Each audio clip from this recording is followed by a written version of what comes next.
Oh,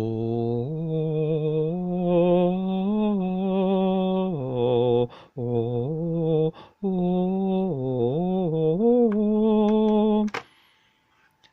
Yeah, that's right, guys. I made a Star Wars movie, except it's way better than The Last Jedi because it's got Snake Plissken in it. Anything that has Snake Plissken in it, it's automatically a masterpiece.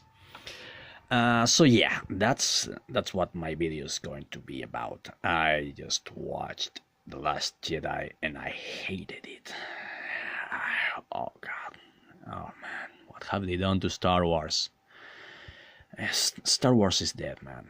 This and I'm finding it hard to keep being my usual laid back, controlled self because I thought this movie was insulting. You know, it insulted the intelligence. It insulted. It begins with a joke. It begins with a joke with a broken phone joke between Poe Dameron and Irish guy, Donald Gleason. I think it's pronounced Donald. I don't know. You know, the red cat guy. I like that guy actually, but oh man, that scene was terrible. It's like it's General whatever. And my name is whatever, not whatever. That's supposed to be funny. Dude, Star Wars is supposed to be epic and mythical, you know, it's supposed to have this legendary aura to it that this movie just doesn't have because I don't know, it's almost a parody of itself. And I don't know, maybe it was done with that mindset. Uh, then there is the joke because it's a joke too. When Rey hands Luke his lightsaber, Luke, we're like, oh, what's going to do with it? He just throws it away. Dude, don't do that. That I felt personally insulted by that. It's like, hey, fuck you, Star Wars fans. Yeah, fuck you, fat nerds. Like, dude, we've been waiting 30 years to watch Mark Hamill wield a lightsaber on screen again, and he just throws it away like it's nothing. It's like, I don't know, it felt like a fuck you to the fans to me. And I deeply respect Mark. He's actually probably the best part in this movie. I liked his acting in this movie. Yeah, he was great, and pretty much the only one who's good in it. Also, the guy who plays Kylo, Adam Driver. Yeah, he's decent in it. Everyone else, like, oh man, I can't stand them. What can I say? It's begun to dissolve in my mind now. I'll begin suppressing it shortly. But as far as I can remember, I found hilarious how obvious the political agenda was. Every time there was a technobabble scene, you know, when somebody has to stop looking at their computer screen and tell something to the audience, like the shields have gone down or they've hit the generator. Every time somebody had to say something, it would be a black woman or a Japanese guy or I don't know. The only thing that was missing from it was some guy turning around saying, the deflector shields are down and I like to suck dick. And we'll be like, oh, they have a gay guy now. You know, because C-3PO was so straight. But yeah, it was so painfully obvious, man. Try to be subtle about it. Want to talk about the political message? How about the stampede scene on the casino planet, which is stated to be like space Cuba, I guess. The patchy Asian woman. She says something like, I was born in this planet, and then the arms dealers came and they enslaved us, and they became rich by selling stuff to the empire and stuff, and they now force us to work in their casinos and their stuff, and they free the beasts, the racing beasts they have, and they use them to trample the city underfoot. And Finn says something like, it felt good to hurt them. Oh man, that's really Jedi-like, right? and also so politically subtle. What else? I love how the plot. There's like several parallel plot storylines, whatever you might want to call them, and I love how they lead nowhere. There's ultimately no point because yeah, okay, I guess this is a bit too late to say it, but there's going to be a ton of spoilers in this review. Um, they have to go to Planet Casino because they have to find a hacker or something, and they have to settle for Benicio, and because they have to deactivate the ship that's chasing the ship they have fled from. Then Benicio betrays them, and the plan aboard the ship doesn't work either because uh, feminist insert number 32/B doesn't fully disclose the plan to everyone else in the ship, and there's a mutiny going on, and nothing made sense. And there was ultimately no point because none of the plans worked, and it felt like we waste all that running time.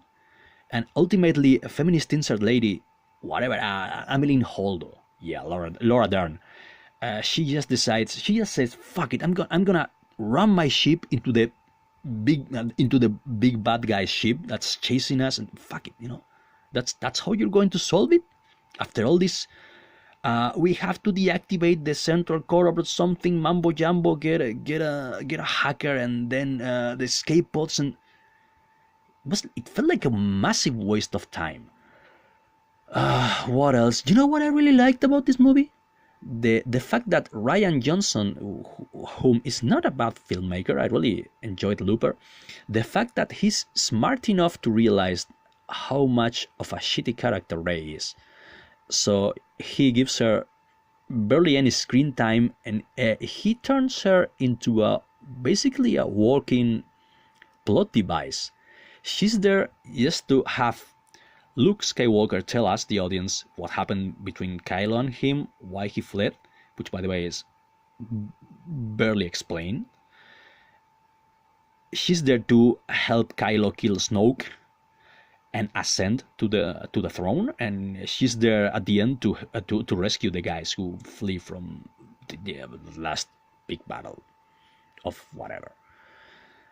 Yeah, she's the actress is also not too good.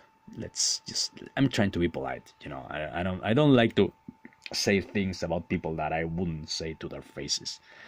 So I commend Daisy Ridley for being dedicated to the part and doing lots of push-ups and fencing and whatever, but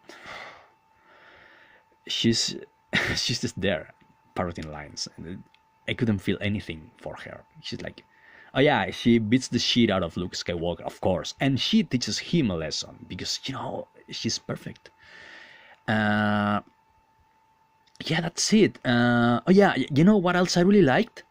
How we've been speculating. Well, I haven't because I couldn't bring myself to care, but I know that there's been lots of Star Wars fans speculating about the nature of Snoke, for example. Who's Snoke? Where did he come from? Maybe he's Boba Fett. That's why, he looks like deformed and his face looked kind of melted. So maybe he's Boba Fett who climbed out of the Sarlacc pit. No, he's actually Moff Tarkin. You know who Snoke is? Who's stated to be in the movie? Nobody. He's just Snoke. He's just some guy who climbed to the top of the Imperial hierarchy just because. He's not given any backstory. I guess you'll have to read some of the 10,000 novels that Disney is going to be publishing in the next coming years. I don't know. Oh yeah, who Rey's parents are stated to be? Nobody.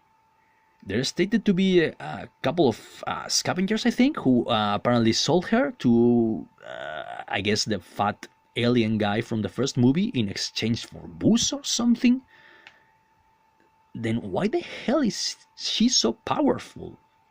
At least if she was stated to be, I don't know, Luke's daughter or something, or that ridiculous theory about her being the reincarnation of Darth Vader. At least it would have, a plausible explanation within the logic of the movie. But she's just a nobody who happens to be perfect and proficient, and she's able to battle. He's able to fend off like five, royal guard guys, the red guys from the original trilogy. I guess that's who they are, because it's never explained. They look similar, except their armors are different, and they have like dual blades and light whips and whatnot. It's, she spends like 24 hours with Luke Skywalker. Luke Skywalker teaches her basically nothing, because she teaches Luke an important lesson about responsibility and family and not doing drugs, I guess. And then the next, like 15 minutes later, she's battling 5 Imperial guards on her own, and she's levitating a ton of rocks. And why in hell should she need to train under Luke Skywalker, or anyone for that matter? She's already perfect. If you hated Rey in the first movie, oh man, you're in for a treat in this one. Yeah, and well, the usual problem with the characters, that they are stated to be plumbers, like Patchy Asian lady. She's stated to be a plumber, I think, something like that, who's also charged with security, so no one will flee the rebel ship before, so no one will go AWOL. She tastes Finn, because why wouldn't a woman taste a man in this movie? Yeah, and then you can witness her piloting a speeder in the last in the last big battle, because why wouldn't a plumber be able to fly a speeder into a combat zone if an Imperial janitor is able to wield a lightsaber in one of these electrified mazes against the trained stormtrooper? But because why the hell not? Nothing matters anymore. Star Wars is dead, right, Snake? Call me Bliskin, and yeah, it's a stinking rotten corpse. That's right. That's damn right, Bliskin. Anyway, that's it for tonight. This was painful.